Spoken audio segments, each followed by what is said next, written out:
Hello, friends. I'm Paul Ford, the co-founder of Aboard. And I'm Rich Ziotti, the other co-founder of Aboard. Rich is the CEO.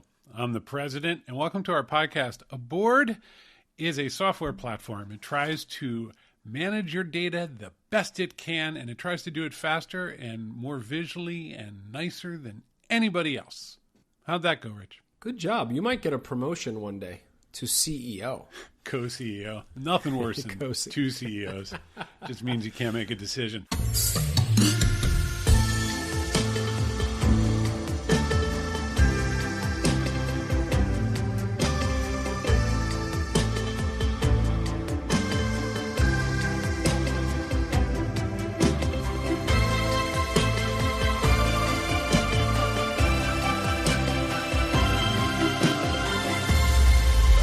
Is a great tool. Check it out at aboard.com. Let's talk about the product for a few minutes because people who are listening do like to know a little bit about what we're up to, and then we'll talk a little bit more about what's going on in the world and share some exciting mentorship advice that we were talking about earlier. Heading into it, Rich, new version of Aboard has been out. How is it going? It's going really well. Well, you would say that, wouldn't you? I would say that. Well, look, when software comes out, you immediately want to go keep working on the software. That's like how you tend to the baby. It's like, oh, you had a baby. God, congrats. And then you're like, oh my gosh, this thing shits 4 times a day. So your inclination, and it's the right one, frankly, is to take care of it and make it better and better. We are going to make the onboarding experience a lot better because it is a wide open expanse of a platform that can do anything, and people need help. And also, we've been having some big, lofty marketing conversations. We want to tell people stories about this tool and how it helps you. Also talking to partners. Some really, really interesting partnership ideas have been floating around, and I'm excited about those too. Yeah, I mean, I could hijack this entire podcast and talk about which kind of company we want to be, but we'll discuss that over the next 22 podcasts instead. I mean, and also why don't we decide that in person before we share? You want to talk about it first? You mean? Yeah. Let's not launch real-time strategy on our podcast. We're figuring it out like any startup. Yeah, but response has been really good. Well, to share the news with the world, right? Like thousands of new users. Many of you are listening to this podcast. We're glad you're here. We really like feedback. The direct, transparent tone you hear right now. You can email hello@aboard.com. We've gotten lots of good news, lots of bad news in that, like, many of the gaps that we see in the product, other people see. That's a good feeling. You like that? To close up those gaps, we need a special someone. What is that special someone, Richard? We need a product manager. What's a product manager do? Well, there's many flavors of them, and I'll tell you the flavor we're looking for, which is strawberry. No, I'm kidding. I knew it. God damn it. We've worked together too long. We're remote. We're doing this remotely, and I still knew you'd say strawberry. My God, we've talked a lot about product managers in the past. I think there's 2 kinds, honestly. One kind keeps an eye towards what you're trying to build and is a very good interface with engineering and design, and is sort of just like they're in the trenches with the team. Often they're called a technical product manager for whatever reason, even though they don't have to be entirely technical. But their job is to make sure that the craftspeople are coming together in the right way and delivering the right thing. Then there is what I like to call the external product manager, and that's what we're looking for. We're looking for someone that wants to see this thing succeed in the world and is listening very, very closely to how people are approaching it and where the friction is and where there are challenges, and then taking that information and letting that influence the roadmap of what gets built. Hey guys, there's a friction point here. We'd love to make it a little more seamless. Let's get that done. And so it's, a lot of times it's called product marketing. They're looking at metrics. They're looking at where engagement is going. Anyway, hit us up. We'd love to talk if you're looking for a product management role with a stellar design, engineering, and frankly, the C-suite's not so bad itself. Paul, you're the president. I'm the CEO. No, we're doing okay. Go to aboard.com, scroll down at the bottom. You'll see that careers link. Click on it. Do all this stuff. We would really like to hear from you. I think all the regular stuff applies. It's in that job listing. But, we want to build a proactive, positive, diverse culture. We're doing that stuff. So check it out. Last little bit is you and I are going to move to Manhattan. Whole office is moving to Manhattan. Did you watch the Jeffersons growing up? Yes, moving on up. It was like on the east side, right? They were on the Upper East Side. I don't know why anyone would move to the Upper East Side. I'm kidding. I love our Upper East Side fans of Aboard. We hope you keep using the product. Funny story, Paul. When I first moved to the city out of Bay Ridge, Brooklyn, it was such a ridiculous thing to me. I had started a business in the city, signed a lease in the city. It all felt outlandish. And when I set up my first Wi-Fi in my apartment in the city, I called it Jefferson, just for that reason. Oh, because you got to the apartment in the sky. Yeah, I get this. I'm moving on up. Manhattan is very aspirational. And you coming from Bay Ridge and setting up an office in Manhattan. I remember when we got the Postlight office, there was a definite feeling of like, whoa, I'm on Fifth Avenue. And a bit of terror too, right? That's Manhattan, right? And so anyway, this isn't about Wi-Fi SSID names, is it? No, it is not. Yeah. So anyway, lots of good news in the company. And if you want to work for us, we're okay. You might like it. You read or observed anything interesting in the world lately, aside from the news about the former president being on trial? I can't look away, so let's get that out of the way. I can't. I don't know what's real. It's a lot, man. It's a lot. You know what? It made me think of OJ passed away recently as well. Yeah. But I didn't really specifically end up thinking about OJ or Trump. What I was thinking about was like the media's relationship with these spectacles and how OJ was televised. And it was just the most riveting thing anyone had ever seen over 10 months. It was the longest reality show. It had like 70,000 hours of content, culminating in like a final decision. Right. It was insane, right? Do you think this one should be televised as a lawyer? I don't. I don't either. I think people have lost their mind. I think the media has been weaponized in such an ugly way that I don't think it's doing anybody a civic service to televise. I actually think like kind of ever. Ball games. We can watch ball games. That's all I've got. Regardless of what we think about the former president, the one thing we got to count on, like that you hope for in this country, is that the judicial system is fair. There's no way with cameras in there that you can keep this situation under control. It's just too much. It would be a spectacle. I mean, the judge is already like having to come down with a hammer every 5 seconds. And so I don't think they're letting others sit. The visual, or maybe they will when the trial starts. I don't know how it's going to be. It's just this.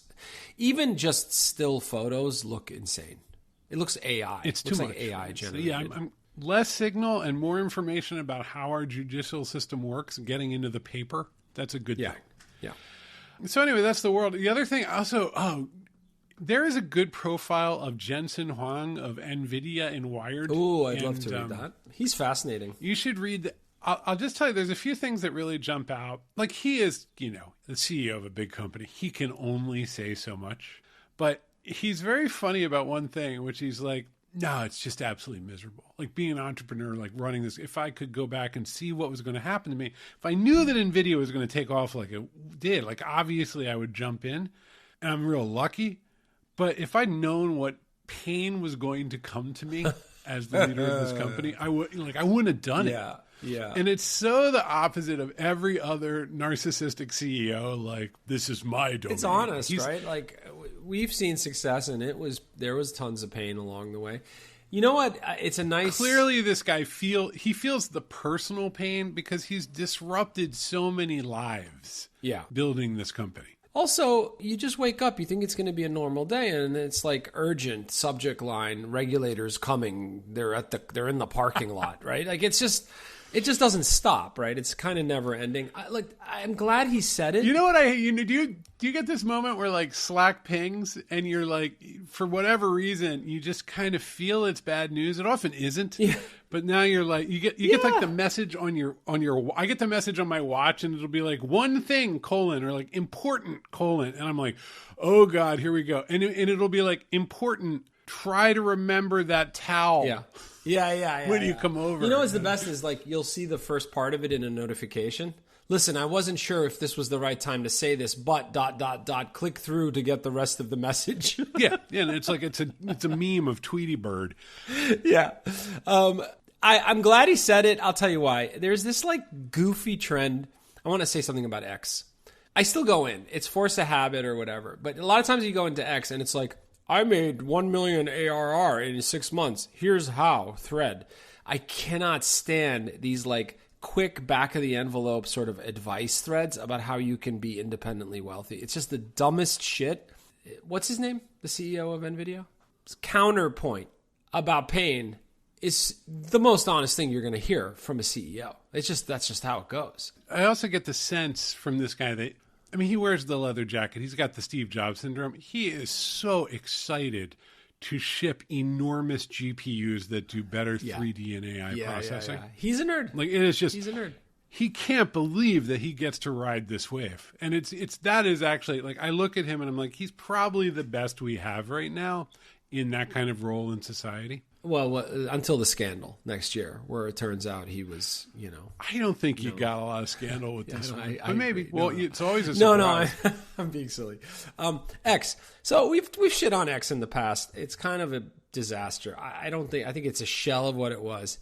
And I still go in. You go in, you know why you go in? You go in because it's like you used to go in all the time. Like, even though you aren't buying much from the bodega because you got a new one down on the other side of the street, but you still go in. So I go in. I still visit websites I visited 20 years ago, like Metafilter. Yeah, these are places you know. And I will say this. It is a sloppy mess, but it's actually hilarious. It's gotten very funny. It's gotten funny in a dark, I'm not apologizing to anyone sort of way.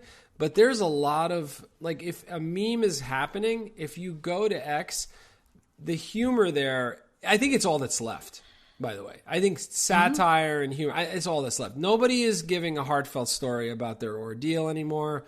Everybody's afraid to really have an opinion. So there's only thing left is to tell jokes. So it's kind of a ridiculous, after the comedy stand-up show and everyone's still around because they let the amateurs try, like at 1 a.m. Yeah. It's like that now. Yeah. No, it's open mic. It's open going back mic. to open mic. There was a funny thing that happened. Remember when there was like the old Star Trek and then the new one showed up in the 90s with Picard and so on.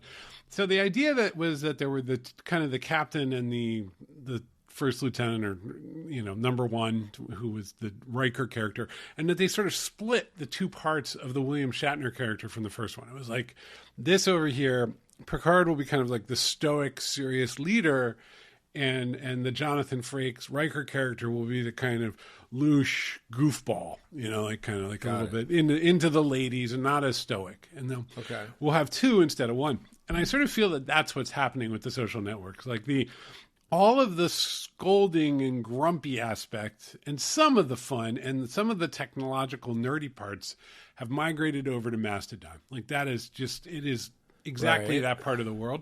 Yeah. I'm there. I don't participate much. It's okay. Yeah. It is what it is. Blue Sky just picked up like classic. It's like a clone of older Twitter. And it's just people almost like role playing classic Twitter. Right? Just like, I'm going on book tour. And Do you're you like, go cool. in there a lot? It's like anything. You check in once or twice a week just to kind of keep your hand in.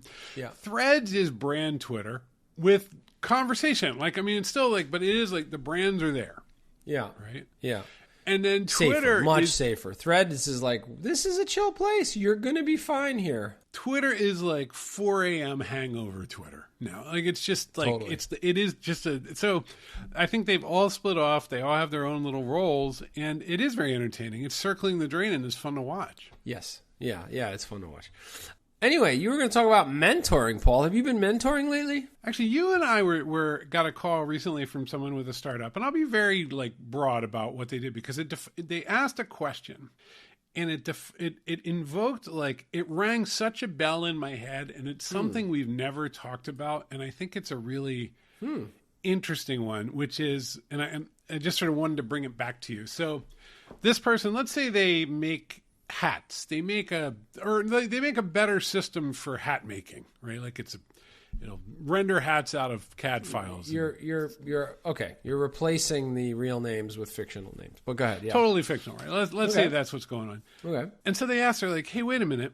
This giant hat company just got in touch, And they're interested in partnering with me because they don't have my technology. I got to get some investment. I got to do all sorts of stuff. And this feels like a really good shortcut. Like, here they are. They want to take me to their customers. I'm talking to a guy. He's really thoughtful. He knows how he's going to slot me into the organization, walk this in. And I really think it could help my business grow. So little startup, big player. I think I could talk to them because I think what I've built is complementary to what they have. What should I do? It truly makes sense. It truly does make sense. Okay. And I immediately panicked on this person's behalf. And I'll tell you why. And I want to get your feedback. But because they're going to go, the person on the other side really means it. They're going to integrate this. They're going to bring it into the systems. All of a sudden, every customer of the giant hat platform will have this new feature for accelerated hat making. And that's going to be great, and so on and so forth. That's the promise. But now you have these fundamental problems that I think a founder is often really vulnerable to, which is, one, the giant company, unless you're going to change the balance sheet to the tune of billions, actually just kind of wants a new drop down in the menu, right? Absolutely. Always. They want to put a new drop down in the menu so that their sales guys can go out and give people little bobblehead dolls of their favorite sports personalities and go, check this out. We've got GPU-powered hat making. And then the promise is that will sort of sell through and you will get a cut of it, or that you will get more customers. But after that sales meeting, unless there is this incredible revenue flow coming from your specific thing that you have control over, they will forget you exist. They just want to close the next deal related vaguely to you. And so now, the last bit is it took you 6 months to get integrated with their systems so that you could be in that drop down. And during that time, you were spending less time on marketing, less time on your own product, less time building your hat making community and moderating the hat making forums. Yeah. And instead, you're inside of this giant beast that really doesn't care about you, isn't going to help you grow, didn't buy you, and the only thing you have is that you can talk to their API. Yeah, I would even argue that the picture you painted is far more optimistic. Mm-hmm. When I think about little guys strolling into the big glass office tower saying, I've got something additive and strategic that you could bolt onto your world, you know what it makes me think of? The incredibly naive and optimistic new boyfriend or girlfriend that is meeting the parents for the first time and brings a pie that he baked or she baked, and they're convinced that it's just going to be the warmest, nicest evening. And then they come in, and it's cordial. No fights, no drama. And over time, that new boyfriend or girlfriend comes to realize that there is the family and then that there is them. And that the strangest, oddest gravitational forces kick in as you try to I thought, I'm just going to join this family. And your partner's doing the best they can to make it all work. But there is humans defend the status quo, and I could list 40 reasons why. They just do. And that is real. No, and there are those moments like when your mother-in-law looks at your belt and you're like, I don't know what it is, but it just went real bad. Yeah, exactly. And not my mother-in-law. I've heard people in my family is very all about family. So you have to say a little prayer to the new person that's coming in, and it's somehow intense. I got welcomed in. I would say it was like 8 years, but it really my God, yeah. Well, I didn't marry you, Paul. That's different. Not You're yet. a friend. We're still working. But but you look. That's a real thing. I had friends. I'm like, my dad would be like, "Nice to meet you, John," and then he would leave, and he was like, "Don't ever bring him back here."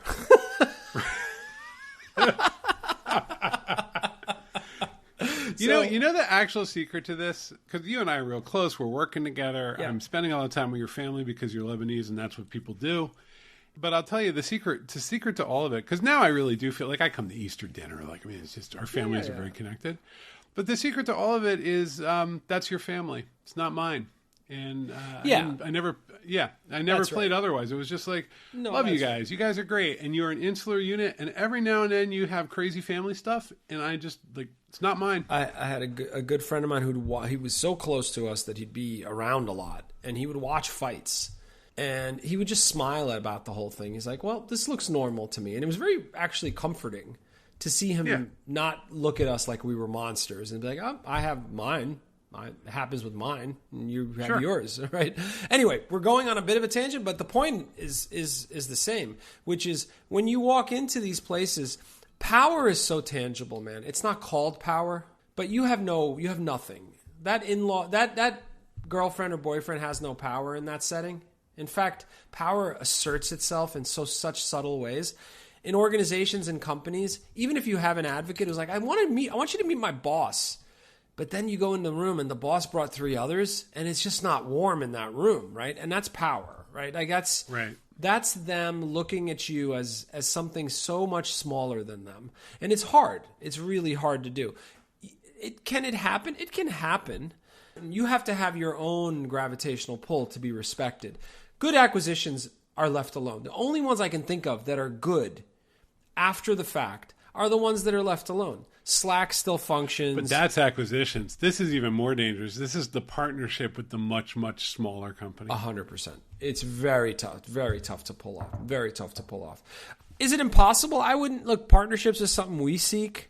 Partnerships can build businesses, right? There are a lot of partnerships out in the world. Is it doable? Yeah. But if there's such a vast power and size difference between the two partners, it's not really a partnership. You need I think what's tricky also, we've seen this. We've been in rooms where acquisitions are happening and so on and so forth. If you're eager and you're new, you don't think to yourself that you have the ability to create a contract or a structure where the success would be more likely for you. Yeah. You're like, I just got to get in here because I think maybe, and it's a tricky one because there are moments. You're fucking scary, man. It's scary. You're a big fan of optionality, but there's a point where you're like, okay, this will open up options. But if you are beholden to one partner in any way, you've cut off most of your options. You have, but it is tempting because it's clarity. Oh, it is. I have some clarity. I can see some runway here. I can see something. It's hard. Then they introduce you to IT, who says, we're going to help you integrate your system with ours. And now your entire engineering department has been eaten alive. Oh, yeah. So I've never heard anyone talk about that before. The little baby where they sort of are like, oh, we'd love to license your feature. Yeah. And they drop you in. And we've seen it a lot. And it can hurt. Let me close it with this. Anytime an advocate walks over what you built and shows it to their engineering group, they look at it and they say, we could build that in 2 weeks. Boy, they do. That is if we're getting to anything with this advice, it's that everything, no matter how much work you put in, no matter how much they are lying, they will tell you it is just a feature that they could build. Yeah, always. You will always be against that. We're against that. Like a board is out there, and there are people looking at it right now and going, why would we ever use this? We can build it ourselves. Yeah, exactly. So there's that. And yet the software industry exists. So I don't know how to solve that puzzle. I don't. All right, Paul, a little nugget of wisdom for the world. Check out aboard.com. It is an AI-powered, frankly, software building tool that kickstarts what you need and then lets you customize it the way you want. It's great for data management. It's great for collecting stuff from the web. It does a lot of really smart things. Check it out at aboard.com. I mean, it's kind of the AI reverse mullet. Like we got the AI up front, and in the back, it's a very nice, attractive visual data management tool for groups. That might be one of the worst descriptions of a software product. That's the end of the company, folks. I'm glad we could do it together on this podcast. Yes. All right. Yeah, get in touch. Hello at aboard.com. Any questions for Rich and I? We definitely would love to hear from prospective product managers. You can apply. And that's it. Soon we're going to get into, we're going to go to our office downtown Manhattan. We need to throw an event. It's time for some drinks. We're going to throw parties in New York City and maybe travel around a bit. Sign up. That we have a newsletter, but if you sign up to Aboard, we'll add you to that list if you're in the area. We love to meet people, so you'll hear from us soon. All right, over and out. Let's keep it short and fast. Have a wonderful week. Bye. Bye-bye.